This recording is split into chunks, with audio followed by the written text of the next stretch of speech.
Hello guys, good afternoon.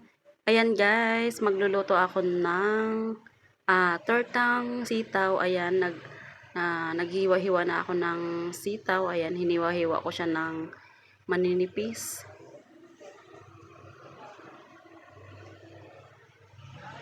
Ayan na siya guys. Ayan. Ayan na yung aking hiniwa-hiwang maninipis. Ayan yung kalalabasan niya pag hiniwa-hiwa mo siya. Ayan, lalagyan ko na siya dyan ng mga ingredients. Ayan, maglalagay na ako dyan ng asin, paminta, magic sarap, at cornstarch at itlog.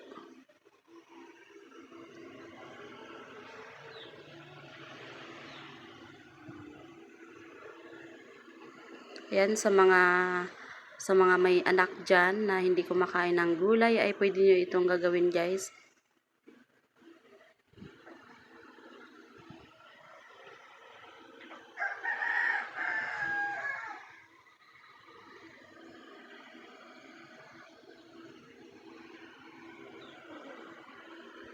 Ayan, 3 pirasong itlog ang aking inilagay.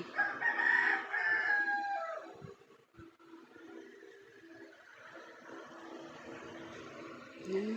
Tapos halo-haloin hanggang sa mamix lahat yung mga ingredients. Ayan na siya.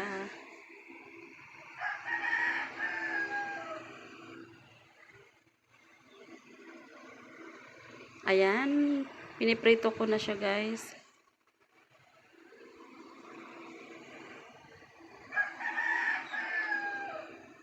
Ayan, try na siya guys. Masarap naman siya.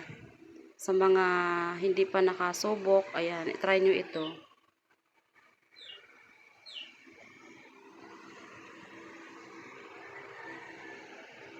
Hindi lang siya pwedeng adobo lang, pwede rin siya pang torta. Ayan guys, luto na ang aking tortang sitaw. Ayan, meron siyang sausawan. Ayan, may siling pula, siling green, tapos may paminta, sibuyas, at suka.